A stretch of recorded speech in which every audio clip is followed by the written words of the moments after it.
This video is made purely for educational and informational purposes. We do not promote or encourage gambling, betting, or any illegal activity. The intent is to create awareness about how betting works and the risks involved. यह video केवल शैक्षिक और जानकारी देने के उद्देश्य से बनाया गया है। हमारा मकसद सट्टेबाजी या किसी भी अवैध गतिविधि को बढ़ावा देना नहीं है। इसका उद्देश्य केवल लोगों को इस सिस्टम की हकीकत और इससे होने वाले नुकसान के बारे में जागरूक करना है। तो एक बेहतरीन टॉपिक आप सभी लोगों के लिए लेके आ चुका हूँ, लिमिट का, कि लिमिट में कैसे खेलना है और कितनी लिमिट होनी चाहिए हमारे पास में कि जिससे हम लोग पैसा बना पाएँ। देखो, लिमिट से तो कोई पैसा नहीं बना सकता, ये आप भी जानते हो, ठीक है। लिमिट को आप पेशेंस में रहते हुए अगर आप लिमिट में प्ले करते हैं तो आपको पैसा भले बन सकता है, नहीं तो आपको पैसा इस फील्ड से तो नहीं बनने वाला। मैं जो भी मेरे नए भाई अगर इस जो भी मेरा वीडियो देख रहे हैं आके, अगर आप अभी स्टार्टिंग फेस में बिगिनर हैं आप, तो मैं आपको यही बोलूँगा भाई कि इस फील्ड में मत आओ, ये फील्ड से आपको पैसा नहीं बनने वाला, ठीक है। आप यहीं से ही वापस चले जाओ और अपनी कोई दूसरी चीज़ में अपना मन लगाओ और अपनी ज़िंदगी बनाओ। यहाँ पर मत आओ भाई, बहुत ही अंधकार है इस क्रिकेट बैटिंग फील्ड में, तो आप मत आओ, यहाँ से वापस चले जाओ। अब जो लोग रुके हुए हैं अभी तक, मैं उनको बताता हूँ लिमिट में आपको कैसे प्ले करना है, आपके पास कितनी लिमिट होनी चाहिए। तो को मेरे भाइयों, सबका अलग अलग अपना हिसाब रहता है। किसी के पास करोड़ों रुपए होते हैं, किसी के पास लाखों रुपए, किसी के पास हज़ार, किसी के पास 100-200 भी होते हैं। अब लिमिट को मैं जिस हिसाब से मैं प्ले करता हूँ, मैं आपको वो बता देता हूँ। आप अपने हिसाब से अपनी लिमिट को डिवाइड कर लेना। किसी की लिमिट 30 भी लिमिट हो सकती है, किसी की 20 भी हो सकती है, किसी की 10 भी हो सकती है। मेरा जो कॉन्सेप्ट रहता है, मैं वो हफ्ते भर की लिमिट रखता हूँ अपने पास में, कि आज 1 तारीख है, मेरे पास 7 तारीख तक की मेरे पास लिमिट है, तो 1 हफ्ते की मेरे पास लिमिट है। अब वो किसी इंसान की लिमिट 1 लाख भी हो सकती है, ठीक है, किसी की 10 लाख भी हो सकती है। तो अब मैं अपनी 7 दिन की लिमिट के बारे में आपको बताता हूँ एक एग्जाम्पल के थ्रू, कि मान लेते हैं मेरे पास 7 दिन की लिमिट है। मेरे पास जो मैं पहले दिन डिपॉजिट करूँगा वो 1000 रुपये करूँगा। जीत गया तो ठीक है, हार गया तो फिर मैं दूसरे दिन फिर 1000 रुपये डालूंगा। फिर यही पूरा रोटेशन चलता रहेगा 7 दिन तक। इसमें प्रॉफिट या लॉस हो रहा उससे मुझे मतलब नहीं है, बस मैं आपको एक सीरियल वाइज समझा रहा हूँ कि आपका 7 दिन है, आप हारेंगे या जीतेंगे, आप सुबह डिपॉजिट करेंगे और रात को विड्रॉल करेंगे, ठीक है। एग्जाम्पल के थ्रू आपको समझाता हूँ फिर वापस से। आपके सामने मैंने 1000 रुपये डिपॉजिट किया और मेरा उस दिन मैंने 1-2 घोड़े उड़े और मेरे को जैकपॉट पकड़ लिया मैंने।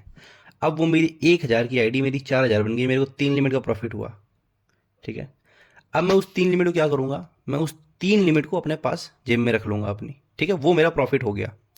और फिर मैं उस लिमिट को भी जैसे जैसे अगर 1000 की आईडी 4000 बन गई, तो मैं 4000 विड्रॉल करूँगा, 3000 अपनी पॉकेट में रखूँगा और फिर वापस से नेक्स्ट डे 1000 रुपये को डाल के रखूँगा। तो अपना प्रॉफिट मेरे को हाथों हाथ निकाल लेना है और उसी सेम अमाउंट से सेम आईडी से प्ले करना है, ठीक है। तो देखो, अब उस जो आपने एक लिमिट डाली है उसका आपको आपके दिमाग में क्या चीज़ें रहनी चाहिए। सबसे पहली चीज़ तो पेशेंस रखो अपने अंदर हमेशा, कि अगर सबसे देखो, लोगों की सबसे बड़ी गलती ये होती है ना, लोग पेशेंस लूज कर जाते हैं इस फील्ड में। पेशेंस लूज करोगे जब, अगर पेशेंस नहीं होता ना इंसान के अंदर, भले वो 1 रुपए हो या फिर 1 करोड़ भी हो, आप जीत तब भी नहीं सकते। पेशेंस होगा तो 100 रुपये में भी कर लोगे, और पेशेंस नहीं होगा तो चाहे करोड़ रुपए हो तो भी नहीं कर पाओगे। लोग बोलते नहीं है कि यार आज मेरे पास इतना रुपया होता तो मैं ये कर लेता। भाई, अगर आपके अंदर दृढ़ निश्चय, धैर्य नहीं है तो आप कभी कुछ भी नहीं कर सकते। ये मेरी बात को, मैन्यू राजपूत की बात को आप लिखित ले लेना कहीं पर, कि आप कुछ भी नहीं कर सकते। अगर ज़िंदगी में कुछ करना है तो पेशेंस रखना सीख लो। और देखो, अभी क्या है ना, अगर आपके पास लिमिट 7 लिमिट है तो हमेशा अपने दिमाग में एक चीज़ रखो कि मेरे पास 6 लिमिट बैकअप में है, बट भले वो मैं आज यूज़ नहीं करूँगा लेकिन मैं बाद में यूज़ करूँगा और प्रॉफिट बनाऊंगा। हमेशा थिंक पॉजिटिव और पेशेंस रखना है अपने पास, ठीक है। अब पेशेंस की बात चली रही है तो पेशेंस रखना कहाँ पर है। आपने मान लो आप 1000 आपने डिपॉजिट किया आज मॉर्निंग में, और दोपहर का कोई मैच था और शाम को भी एक कोई मैच है। अब दोपहर की टाइम ही आप अपनी लिमिट हार जाते हो। आपने 1000 का जो भी जैसे भी बेट किया और आप 1000 रुपये हार गए। अब शाम का मैच भी पड़ा है, लेकिन आपके दिमाग में तो ये है ना कि यार फिर डाल देते हैं ना मेरा भाई। वो उस दिन आप क्या होता है ना, पंटर का एक खराब दिन आपकी महीनों सालों की कमाई एक बार में ही ले जाता है। तो वो गलती आपको नहीं करनी कभी भी। मैं वो मैच छोड़ना गवारा है मेरे को, लेकिन मैं पैसा नहीं डालूंगा। मेरे दिमाग उस हिसाब का, उस लेवल के लिए रेडी होना चाहिए कि मैं पैसा तो नहीं डालने वाला, ठीक है। तो उस दिन आपको पैसा नहीं डालना है। लिमिट का सबसे बढ़िया काम यही है कि उस दिन हार जाओ तो छोड़ दो, उस दिन तो एंट्री मत ही लो, फिर नेक्स्ट डे एंट्री लो आगे, क्योंकि खराब दिन हुआ तो फिर वो भी पैसा चला जाता है ना अपना। अभी लिमिट के साथ एक बहुत बड़ी चीज़ होती है, लोगों को डर रहता है, फियर है कि यार पैसा हार गया तो क्या होगा। देखो यार, मैं अगर जो इंसान लिमिट में प्ले कर रहा है, मैं उसके लिए एक बहुत तगड़ी चीज़ बोलने जा रहा हूँ। आप 20 पैसे में खाने से डरो मत।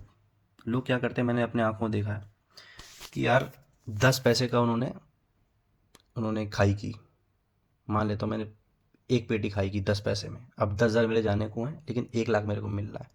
अब लोगों का डर ये है, जैसे ही 15 पैसे आएगी तुरंत काट के बैठ जाएंगे, तुरंत कैश। अब तो नया सिस्टम आ गया ना आईडीज़ में, कैश आउट कर लिया, अब दोनों तरफ पैसा बना के बैठ गए, लगाया 10,000, सॉरी खाया 1 लाख, बचाया 5,000, मतलब क्या वो रिस्क तो आपने 10,000 का लिया और बचाया कितना आपने 5,000 दोनों तरफ। भाई रिस्क जब इतना बड़ा ले ही रहे हो, 10 पैसे सबसे नीचे रेट पे ले रहे हो, क्योंकि वहाँ से टीम ढलामी होती है, वहाँ से टीम खत्म ही होती है एक बार में, वो 10 से सीधे 2 पैसे आती है, 1 पैसे आती है, खत्म हो जाता है मैच। जब इतना रिस्क ले रहे हो तो भाई पूरा घसीटो ना, वो टीम ऊपर जाएगी तो आपको कितना प्रॉफिट, आप 7-8 दिन की अपनी लिमिट प्लस कर ले जाओगे। तो फियर के साथ मत प्ले करो कभी भी, अगर लिमिट में प्ले कर रहे हो तो फियर को तो भूल ही जाओ आप, ठीक है। वो आप सोचो कि लिमिट चली जाए खत्म हो जाए, नेक्स्ट डे फिर मैं करूँगा, है ना, फिर लिमिट में अपना पैसा बना लूँ, कोई ना कोई मैच तो अच्छा होगा, पैसा बन जाएगा आपका, ठीक है। तो फियरलेस प्ले करो, ठीक है, क्योंकि ये मैं देख चुका हूँ इस साल आईपीएल में, भाई सारे मैच घोड़े हो रहे हैं, समझ रहे हो, सब में पैसा बन रहा है। तो मैं इस चीज़ को अच्छी तरीके से समझ पाया हूँ, जो खाई वाई कर रहे हैं भाई सही रहता है, ठीक है। एक लिमिट में प्ले करने वाला इंसान वो हमेशा पैसा बना के जाएगा, अगर उसको अच्छा नॉलेज है डिफेंड वाला, और प्लेयर्स की अच्छी नॉलेज है, पिच की अच्छी नॉलेज, तो पैसा हमेशा बना के ही जाएगा। अब जो हमारा सबसे लास्ट टॉपिक है फैंसी और सेशन के बारे में, कितना अमाउंट हमें इस पे एंट्री लेनी चाहिए, मतलब कितना पैसा इस पे डालना चाहिए, है ना, सेशन पे और फैंसी पे। तो आपकी जो भी लिमिट होती है, आपकी दिन में एक लिमिट है, एक लिमिट मान लेते हैं 1,000 की, तो आपको सिर्फ उसका 20% यूज़ करना है फैंसीज़ में, क्योंकि फैंसीज़ के मैं खिलाफ रहा हूँ हमेशा से। मैं फैंसी में सिर्फ लंबी प्ले करना प्रेफर करूँगा, और कभी कभी विकेट नॉट भी आप प्ले कर सकते हो, अदरवाइज कोई भी अच्छी फैंसी नहीं जिस पर आप पैसा डालो और आपका पैसा बने, क्योंकि मैंने बोला था आपको स्टार्टिंग से, हमेशा बोलता आ रहा हूँ कि ज़्यादा ऑप्शन ज़्यादा हारने के ऑप्शन होते हैं आपके लिए, जितने ज़्यादा ऑप्शन उतने ज़्यादा हारने के चांसेस आपके रहेंगे।